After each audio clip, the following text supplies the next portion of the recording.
우리가 다 같은 세상에 살지만요, 같은 세계를 살아가는 건 아니에요. 각자 해석한 세계를 살아갑니다. 각자 여러분들이 가지고 있는 마음속에 내려놓은 정의, 그리고 해석한 바를 따라 살아가요. 우리가 살아가는 세상, 똑같은 세상을 마주하고 있지만 같은 세계를 살고 있지 않아요. 각자 해석이 다릅니다. 각자 적용이 다르고요. 생각하는 게 다 달라요. 그러다 보니까 다 잘 살고는 싶은데 어떻게 사는 게 잘 사는 건지에 대한 정의도 조금씩 달라져요. 우리는 같은 세상을 보면서요, 다른 해석을 내놓는 경우가 참 많습니다. 같은 현상을 보면서 다르게 판단하는 경우도 참 많아요. 어떤 신념이나 사상을 가지고 대하는지에 따라 많이 달라지거든요. 그런데 이거 한 가지는 분명하게 이야기할 수 있을 것 같아요.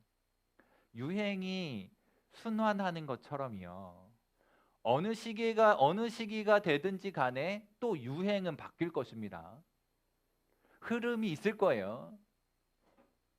그러나 변하지 않는 것이 있으니 그것을 진리라고 이야기합니다. 진리는 바뀌지 않아요. 유행은 흘러가면서 유행을 탄다라고 할 수 있지만 진리는 유행 타지 않습니다. 세월이 흘러도요, 변하지 않는 게 진리예요. 그러니까 진리를 근거하여 세상을 바라보고 진리를 기준으로 하여 생각을 정리하고 그래야 흔들림이 없어요. 같은 세상을 살면서 같은 세계에 살기 위해서는요, 이 진리로 뭉쳐져야 되거든요. 여러분들이 잘 살기 위해서는요, 흘러가는 유행에 내 자신을 맡기는 게 아니고요, 진리에 내 자신을 맡겨드려야 제대로 잘 사는 인생이 될 수 있습니다. 예수님이 공생애를 사시는 동안에요, 귀신을 쫓아내시고 병자를 고치시고 오병이어와 같은 기적들을 많이 행하셨어요. 그렇게 신기하고 놀라운 일들을 많이 하셨거든요. 그리고 많은 사람들은요, 예수님께서 보여주시고 가르쳐 주신 권세가 남다르다라고 생각을 했습니다. 훌륭하고 위대하고 그 권세는 우리가 감히 범접할 수 없는 그런 분이시다라고 하는 평가를 내렸습니다. 그러던 어느 날 길에서 제자들에게 이렇게 질문을 하신 거예요. 얘들아, 사람들이 나를 누구라고 말하더냐? 그랬더니 제자들이, 아, 어떤 사람은요 세례 요한이라고 하기도 하고요, 어떤 사람은 엘리야라고 말하고요, 또 어떤 사람들은 선지자 중에 한 명이라고 하던데요, 이렇게 대답을 했어요. 그 말을 듣고, 아 그래, 그러면 너희들은 나를 누구라고 생각하냐? 라고 물었습니다. 그랬더니 제자들 중에 베드로가 이렇게 대답하는 거죠. 주는 그리스도이십니다. 여러분들에게 한번 물어볼게요. 여러분들은 예수님을 누구라고 생각하시나요? 뭐 우리가 어려서부터 교회라고 하는 이곳에 나와 있었기 때문에 이야기는 참 많이 들으셨을 거예요. 예수님에 관련된 일화, 예수님이 행하셨던 일들 많이 들었을 겁니다. 그런 모든 들었던 정보들을 총망라해서 여러분은 예수님을 누구라고 고백하시겠어요? 베드로는 그리스도라고 고백을 했습니다. 지난주에 살폈던 것처럼 그리스도라고 하는 말하고 똑같은 히브리 말이 메시아라고 이야기를 했죠. 똑같이 기름 부음 받은 자라는 의미라고 가르쳐 드렸어요. 기름 부음 받는 자 중에서도 특별히 왕.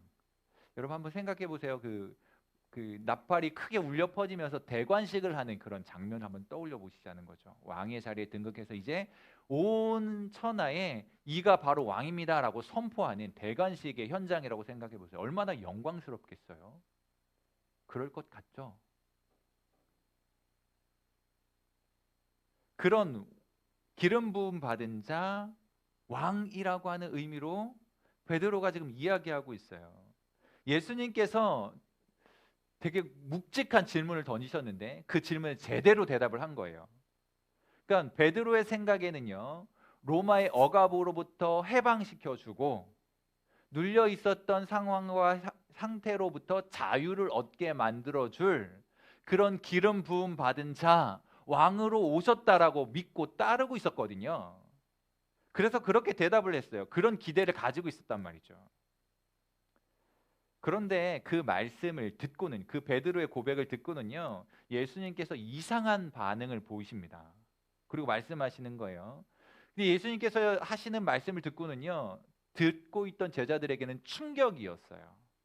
뭐라고 얘기했냐면, 지금부터 내가 하는 이야기를 잘 들어라 라고 하시면서요, 아무에게도 대신 이야기는 하지 마 라고 경고하신 후에, 오늘 본문에서 같이 읽은 것처럼 31절에요, 인자가 많은 고난을 받고 버림받아 죽임을 당하게 될 것이다 라고 말씀하세요. 고난받고 죽임을 당하게 될 것이다.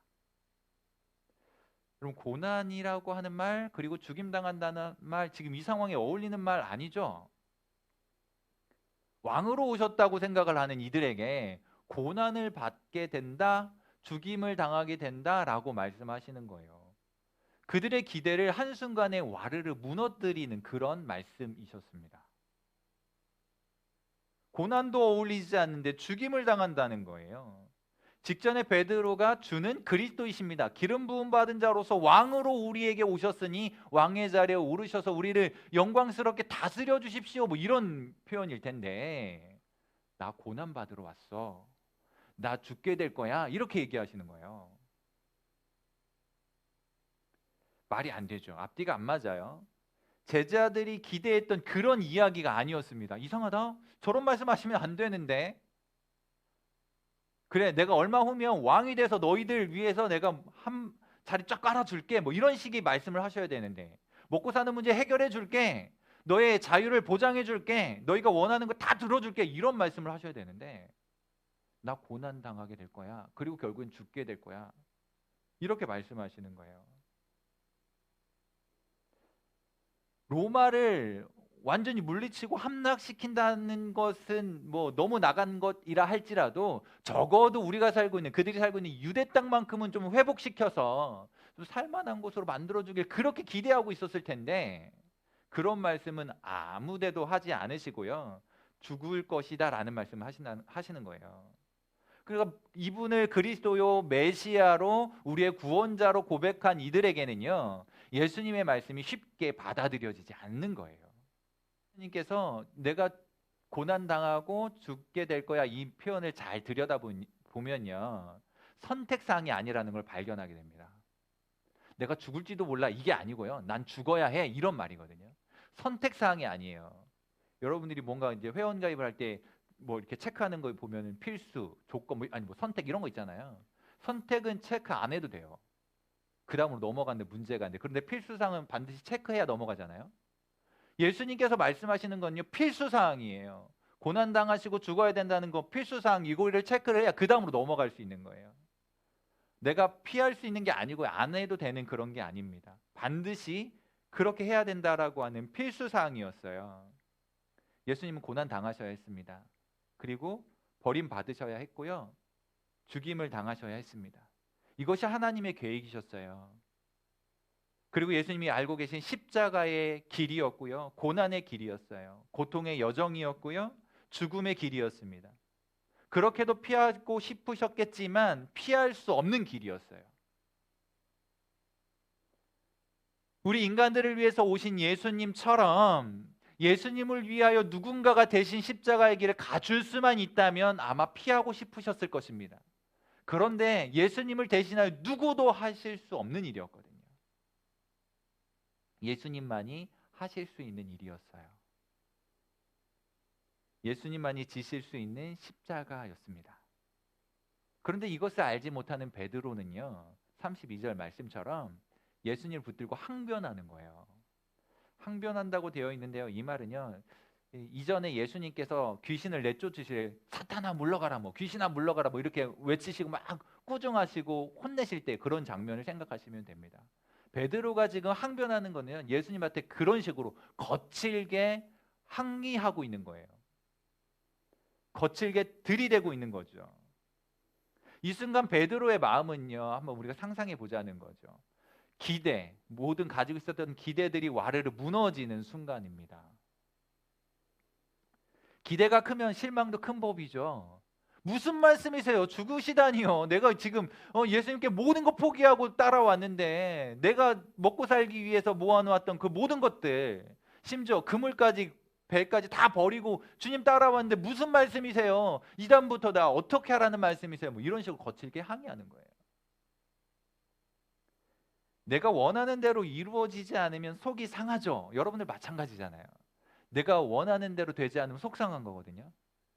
화나는 거예요. 어쩌면 우리는 그런 면에서요, 마음속에 화를 다 가지고 있는지 몰라요.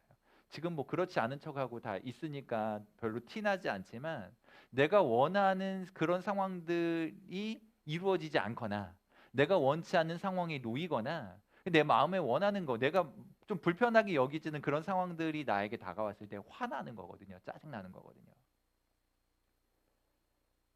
미국의 정신의학회에 그 공식적으로 한국 말로, 그러니까 한국말 그대로의 표현으로 등재된 병명이 하나 있거든요. 그게 뭔지 아세요? 화병입니다. 화병은요, 영어 표현 그대로 화병으로 표기하고 있어요.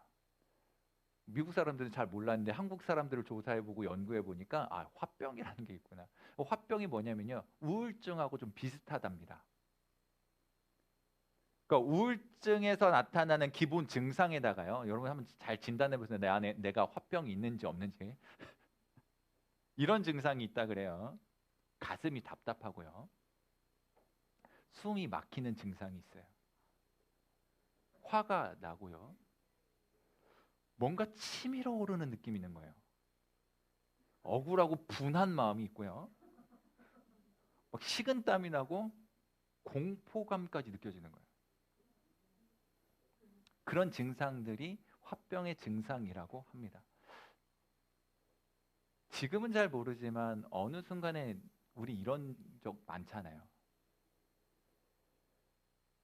풀어내지 못해가지고 막 그런 적 많고, 풀어내고 싶어서 노래방도 가보고 놀이터에 가서 소리 질러보고 어마하게 친구들한테 짜증도 내고 그래 보잖아요. 내가 원하는 대로 내 뜻대로 되지 않으면 이런 일들이 우리 속에서 일어납니다. 베드로도 그랬어요. 예수님이 죽어야 한다고 말씀하시니까 항변하는 거예요. 베드로가 어려서부터 성장하면서 들어왔던 이야기가 있었을 거예요. 그리고 기대감이 있었어요. 조상적부터 전에 내려오던 메시아, 그리스도에 대한 이미지가 있었거든요. 뭐 쉽게 말하면 이런 정도 되겠죠. 언젠가 하나님이 우리와 우리 민족을 위하여 메시아를 보내주실 거야. 그 메시아가 오시게 되면 우리는 참 자유를 얻게 될 것이고 구원을 얻게 될 것이며, 그때는 우리나라, 우리 민족이 잘 살게 될 거야. 그 옛날 우리 선조 할아버지 때 누렸던 그 융숭함을 누리게 될 거야. 다윗의 영광을 누리게 될 것이고 재현하게 될 것이고 나라는 부강하게 될 거야. 뭐 이런 이야기들을 조상들 혹은 아버지 할아버지에게 들으면서 성장기를 자라왔을 겁니다. 그렇게 해서 메시아라고 그리스도라고 고백하는 그분을 만났는데, 그분이 하시는 이야기랑 조상 때부터 들어왔던 이야기랑 안 맞는 거예요. 나의 모든 어려움들을 극복해 줄 메시아로 생각했는데 조금 있다가 고난 당하신다 그러고 죽는다고 그러니까 받아들여지지 않는 거예요. 그동안 본인이 가지고 있었던, 베드로가 가지고 있었던 메시아의 이미지와 그리스도 상과는 너무 다른 이야기를 하신다는 거죠. 자신이 그리스도이시면서 왕이라고 하지만 살기 위해 이 땅에 오신 것이 아니라 죽으러 이 땅에 오셨다고 하니 받아들여지지 않는 거예요. 왕의 자리에 오르기 위해서가 아니라 낮아지려 오셨다는 거예요. 군림하며 통치하려 오신 것이 아니라 섬기기 위해 오셨다고 말씀하시는 거예요. 바로 이것이 예수님께서 이 세상을 정복하시는 하나님의 방식이라고 가르쳐주고 있는 겁니다. 세상에서 말하는 권세를 다 누리면서 군림하는 것이 아니라 하나님 나라의 정신과 그 나라의 방식으로 세상을 정복하겠다라고 하는 걸 말씀하시는 거예요. 여러분 이해되고 받아들이실 수 있겠어요? 예수님의 죽음은요, 십자가에서 완성됩니다. 적장을 끌어안고 높은 절벽에서 뛰어내린 그런 죽음이 아니에요. 십자가에서 죽으셔야만 하는 그런 거였습니다. 세상은 이기려고 혈안되어 있지만 예수님은 지는 것이 이기는 거라고 몸소 보여주고 계시는 거예요. 그것이 하나님의 구원 방식이라고 가르쳐 주는 거예요. 그래서 모든 사람들이요, 높은 자리, 왕의 자리에 앉기를 기대했지만 예수님은 십자가에 오르신 거예요. 그리고 죽으셨지만 십자가의 죽음으로 세상을 정복하셨습니다. 힘없이 죽은 것 같지만 십자가에서 죽으심으로 세상을 이기셨어요. 세상에서 가장 두려워하는 게 죽음이라죠. 이 세상에는요, 죽음을 경험해 본 사람이 없습니다. 무슨 말이냐면요, 죽음을 경험한 사람, 살아있는 사람 없잖아요. 죽음을 맛본 사람 다 죽었어요. 그래서 죽음에 대해 정확히 말해줄 사람이 이 세상에 단 한 명도 없습니다. 다 죽었으니까. 우리는 죽음을 보았죠. 죽는 사람을 본 거예요. 죽음을 경험한 게 아니죠. 죽음을 경험한 분은 오직 예수님 뿐이십니다. 예수님 지금도 살아계시잖아요. 그 세상에서는요, 죽음을 경험하고 그 죽음에 대해 말해줄 수 있는 사람이 없으니까요, 그냥 미지의 세계예요. 그러니까 이게 두려움의 대상인 거예요. 뭔지 잘 모르니까 더 무섭고요. 그래서 우리가 친구들이랑 막 이렇게 다투다가 맨 마지막에 화가 나면 하나만 너 죽을래? 뭐 이런 얘기 하잖아요. 물론 여러분들 그 말 듣고 두려워하지 않죠. 죽여봐 이럴지도 모르겠죠. 근데 그게 우리의 어떤 감정의 거친 표현이라고 한다면요, 나도 모르는 사이 죽음이라고 하는 것은 굉장히 공포요, 두려움의 대상으로 생각하고 있는 거예요. 사실 이 땅에서 가장 마지막에 취할 수 있는 극도의 두려움은요, 죽음입니다. 그런데 예수님께서 십자가에 죽으셨고요, 다시 부활하셨잖아요. 그래서 이 죽음의 문제 해결하셨거든요. 더 이상 우리는 이 죽음이 두렵지 않은 거예요. 죽여봐 해도 죽음이 두렵지 않은 거예요. 왜냐하면 우리는 다시 살 걸 알잖아요. 예수님 때문에 다시 살아날 걸 알잖아요. 그래서요, 예수님께서 십자가의 죽으심으로 세상을 정복하셨고 죽음을 이기셨고요, 그 예수님을 믿는 우리들에게도 동일하게 세상을 정복할 권세를 주셨고요, 죽음을 이길 권세를 주신 거예요. 그러니 세상이 두렵지 않은 것이고요, 죽음이 두렵지 않은 거예요. 그렇기 때문에 우리는 세상과 다른 길을 선택하며 살 수 있는 거예요. 세상 사람들이 가는 방식과는 좀 다르게 세상을 살 수 있게 되는 거예요. 세상의 원리를 따르지 않고 하나님 나라의 방식과 성경적인 원리를 따라서 살 수 있게 되는 거예요. 우리는 고백하죠. 예수님은 우리의 왕이십니다 라고 말해요. 그런데 세상의 권좌에 앉으시는 것이 아니라 십자가 위에서 왕이 되신 거예요. 여러분, 이것을 잘 기억하셔야 돼요. 예수 믿는데 왜 사는 게 이 모양이냐고요? 예수님께서 그 일을 위해 오신 게 아니라고요. 예수님 믿는데 왜 가난하냐고, 그것 때문에 오신 게 아니라고요. 예수님 믿는데 왜 내 성적은 이만큼이냐고, 그것 때문에 오신 게 아니라고요.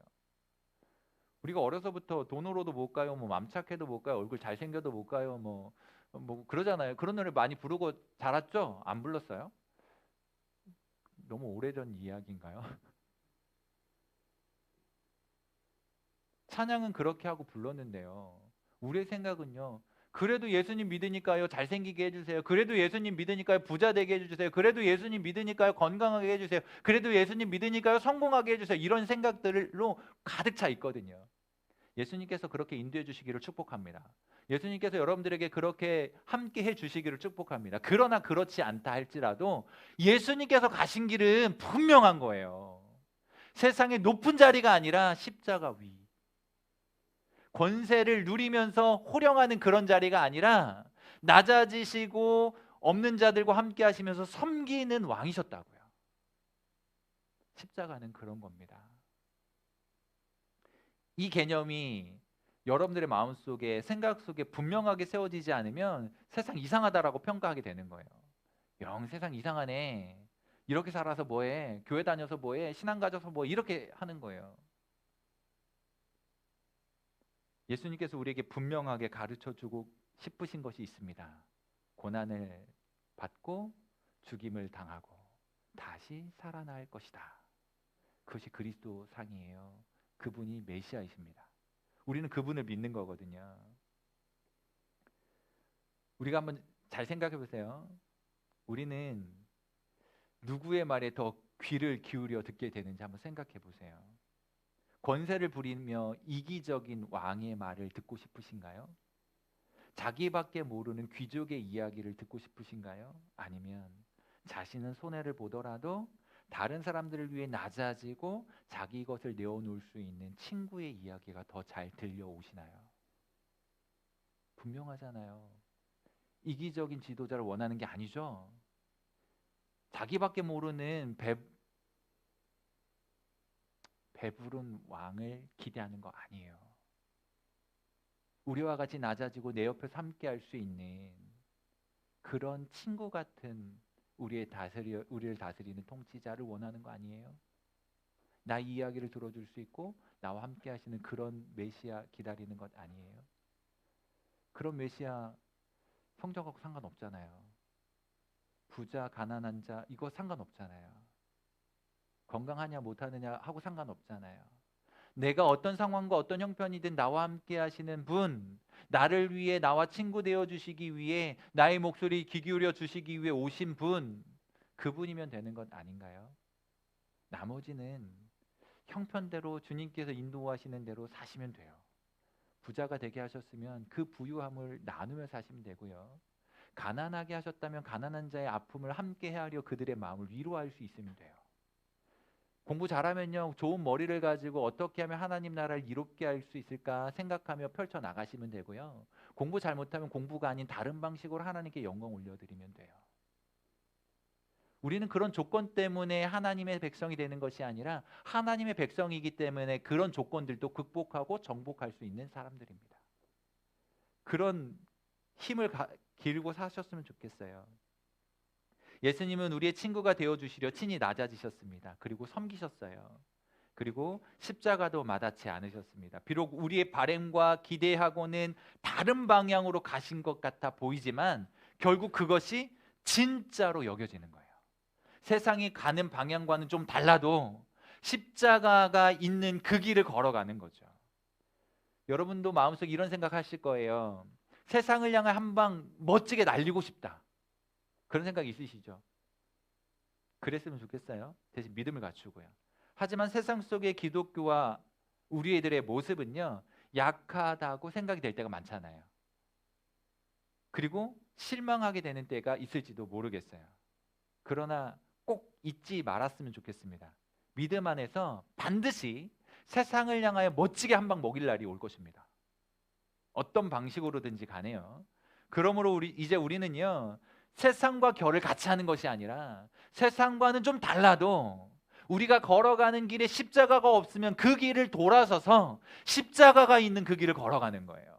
십자가를 가슴에 담고 가는 거예요. 주님께서 행하셨던 그 길을 따라가는 거예요. 믿음을 가지고 사실 수 있기를 바랍니다. 십자가 때문에 희생하고 손해를 보더라도 끝까지 믿음으로 살아가는 여러분 되실 수 있기를 바랍니다. 세상의 모든 사람이 가는 길이라도 십자가가 없으면 과감하게 그 길에서 돌아설 수 있었으면 좋겠어요. 이 땅에서의 100년이 아니라 하나님 나라에서의 영원한 인생을 꿈꾸고 소망하면서 그렇게 용기 내고 힘을 내셨으면 좋겠습니다. 우리는 십자가가 필요한 사람들이에요. 우리는 주님이 필요한 사람들입니다. 그 예수 그리스도를 가슴에 품고 매일매일 승리하는 여러분들 되실 수 있기를 주님의 이름으로 축복합니다.